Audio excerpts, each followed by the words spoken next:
Today we're going to be jumping back into the Old Testament in our devotions this week, starting in 2 Samuel chapters 1 and 2. And in chapters 1 and 2 we see David receive the news that Saul, the king before him, has died. That Saul, who was ungodly, has died. And not only has Saul died, his son Jonathan died.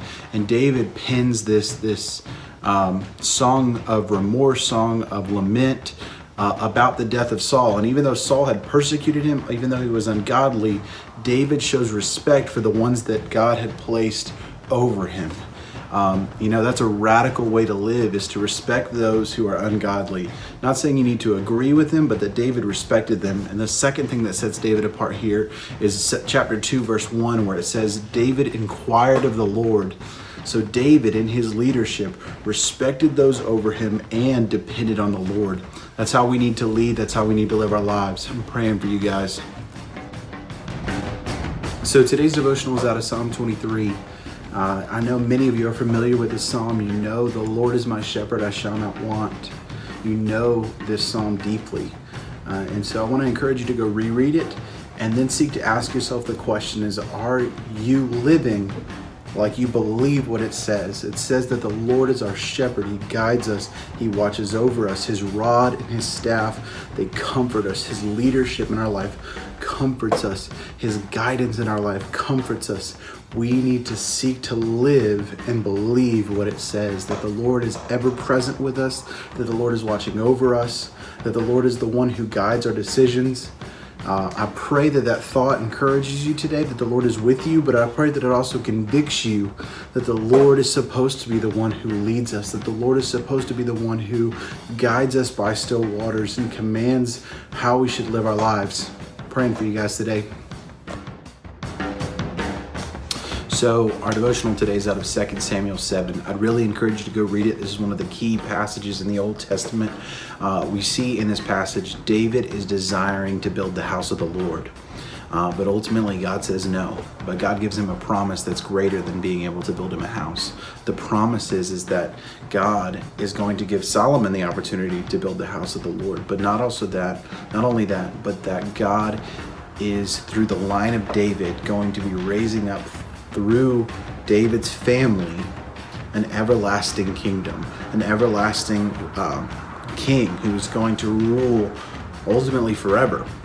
And we see this promise that God is going to be a father to this king, that God is going to claim that this king is his son, that he is God's son, he is the Son of God. Ultimately, this promise is pointing towards Jesus.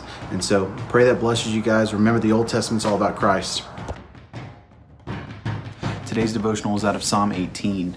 I would encourage you to go read it. It is a fantastic psalm. Two things I want you to take away from it. One, you see the picture of God's attributes. We see that God is our rock, that God is the horn of our salvation, that he's a fortress. I love that on him. A mighty fortress is our God. When Satan tempts us, when sin tempts us, when there is struggle all around us, we run to our fortress. We run and cling to the rock of ages. The other thing in this psalm is David is a picture of Christ.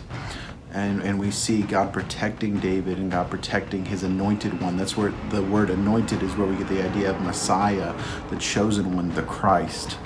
Through the line of David, Christ comes. And in Psalm 18, we see God promising to protect and to guide his Christ. And so I pray that you run to Christ today. I pray you cling to him. Praying for you guys. Hope this video blesses you. All right, so today's devotional is out of 2 Samuel 11 and 12. I would really encourage you to read it. It is one of the saddest passages in all of the Old Testament. We see David, the chosen one, the king, fall into sin. And it's really, we see all the consequences that come from that, all of the heartbreak. He falls into adultery and then murder. But ultimately, I want to zone in on one thing. We see Nathan confront David. Nathan confronts David, even though it means he may die for it. He may die for confronting and insulting the king. But Nathan was bold and trusted the Lord and trusted that no matter what happens, even if he died, confronting David was the right thing.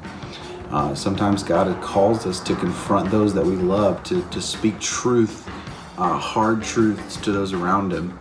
And ultimately, we see that it worked out. We see David repented and their relationship was intact. And so I'm praying for you, praying that blesses you. Hope you have a good day.